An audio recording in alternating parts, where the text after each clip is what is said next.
Hello, this is Janine Barber's video interview about my creativity project, and I am interviewing my next door neighbor, Albert Camerly, who I'll have him introduce himself and tell you a little bit about his career. So Al, thank you for helping me with this. Can you tell me a little bit about your career and what you're doing now? I taught elementary music school for 36.5 years in the Philadelphia School District. I also co-directed middle school episodes and high school episodes, and I've been a church organist in the Lutheran Church for 45 years. And you're still doing that now, so I'm still doing the church job. I retired from the school district after the 36 years. So you've had a long career in the music education part of I guess, education. Okay, well, I wanted to talk to you a little bit about your experience as a music teacher. I know you've worked with mostly elementary school students. Yes. Is that true? So you've worked with girls and boys, and as you know, my project is about gender differences and creativity. So I wanted to ask you, in your experience, have you noticed any differences with girls and boys in terms of their creativity in music? Yes. The big difference is that especially in the elementary school, in the lower level, the girls are more mature. They pick up much faster than the boys. And what I always tried to do was push the boys and push the girls equally as hard so that their creativity would not stop. Too many times, my experience in watching other teachers, the girls, because they're ahead of the boys at that point, they'll tell the girls, oh, well, you go work on your project over there. And the teacher spends more time with the boys, pushing them. I never agreed with that. You push all the children to the furthest possible point that they can achieve. The one thing that I noticed was the attitude of the children. If there's a strong presence of parents in their life, and the parents stress to the child that we want you to achieve certain goals, whether it is to go to college or to go into the military or just get a very good job. If parents do that, the children strive for that. Where too many times, especially with a lot of the young girls, visiting with the parents, they'll just say, oh, well, you're going to grow up and you're just going to have to deal with a family. Mm-hmm. And the expectation is that, we want you to, raise a family. Right. Where with other parents, the expectation is we want you to accomplish your goals, your dreams first, and then, if you want to have a family or a career or both, then that's what you're going to do. So do you think that, attitudes of the parents are the strongest, indicator of limiting creativity, particularly for girls? I think parents are, and I also think that society limits the creativity for girls. Because one thing that I notice is that women have become, especially in music and in education, women have made greater gains quicker than in other professions. Mm-hmm. For example, I taught for some 15 years before Dr. Clayton was appointed, and she had worked her way up through the ranks as a classroom assistant, then got her teaching degree, got her administrative degree, and then later became superintendent of Philadelphia School District. I didn't always agree with some of her decisions, but I always had the utmost respect for her because she showed the respect to all the teachers and all the children. But she had a mother in her life that said, you can accomplish what you want to accomplish. I think society has a lot, because I'm going to be 60 years old, and I can remember some parents telling their daughters, well, you have to choose between raising a family or a career. You can't have both. Well, we now know that that's, totally false.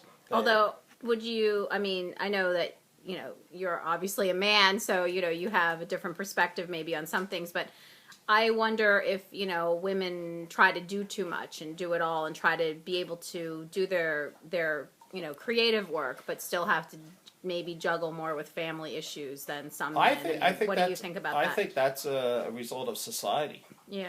Really, I do.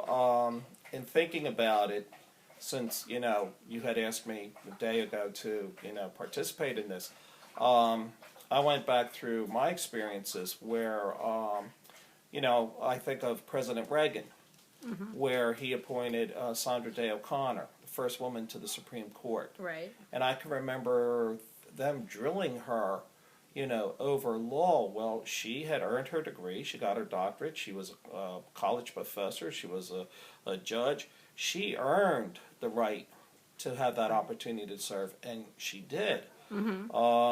You go through other history with Madeleine Albright, who became, I believe she was the first Secretary of State. Right.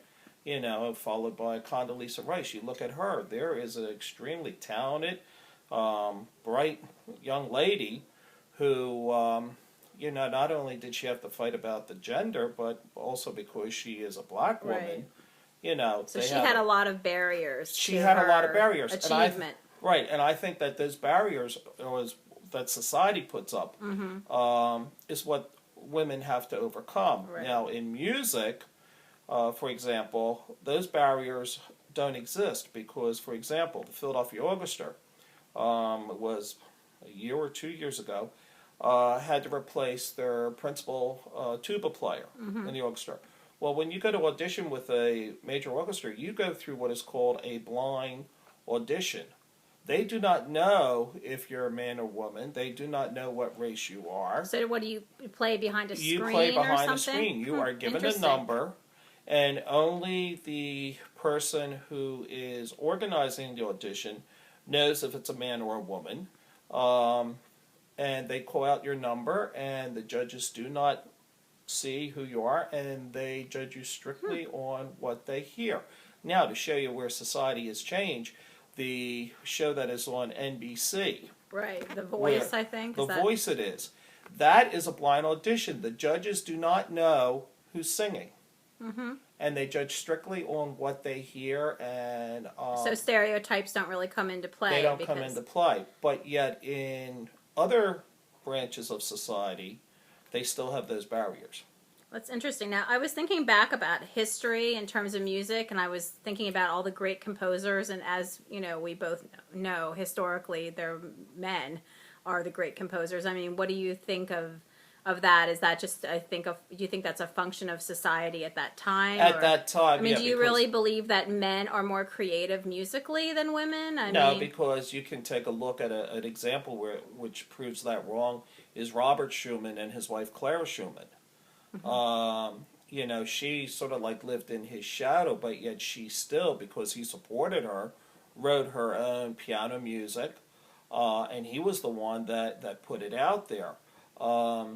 Today with the music industry, there are many female composers whose music is excellent, but they just haven't gotten quite over the hump like getting a contract to do like John Williams with Star Wars or something like that. As far as directors, you have Eve Queller, who is probably one of the best known female musical directors. But as far as performers and that, women are equal to the men there. Well, that's really interesting. I don't know if you have any other thoughts about how girls can achieve more in the field of music. Well, I think in general, girls should, if they want to become a conductor, a composer, or if they want to become a doctor, lawyer, what, go for it. I mean, growing up, I was thinking about this. I never met, all through my early years, a doctor who was a female. It was all men.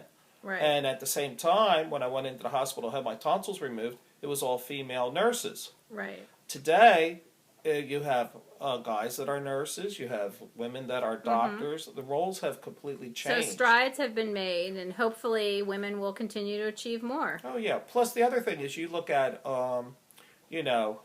military.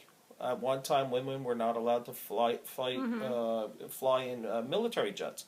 Now they have the right to do it because they are just as capable as the guys. We've had women astronauts. Yes, we have. So, I mean, that's really interesting because there's the high, my project really concerns the highest levels of creativity. Yeah. And, the eminence that, achievement of the highest levels. Yeah. So, I think I hope to see more women in those positions. Yeah, I mean, the one, people will talk about, is there a disaster that occurred that really affected you? And the one that really bothered me most was when, I believe it was the Challenger exploded with... The teacher, Kristen McAuliffe? Yeah, because she had a whole list of experiments that her students... She challenged them. She says, "What do you want me to try to accomplish in space?" And unfortunately, we all know what happens there. Right.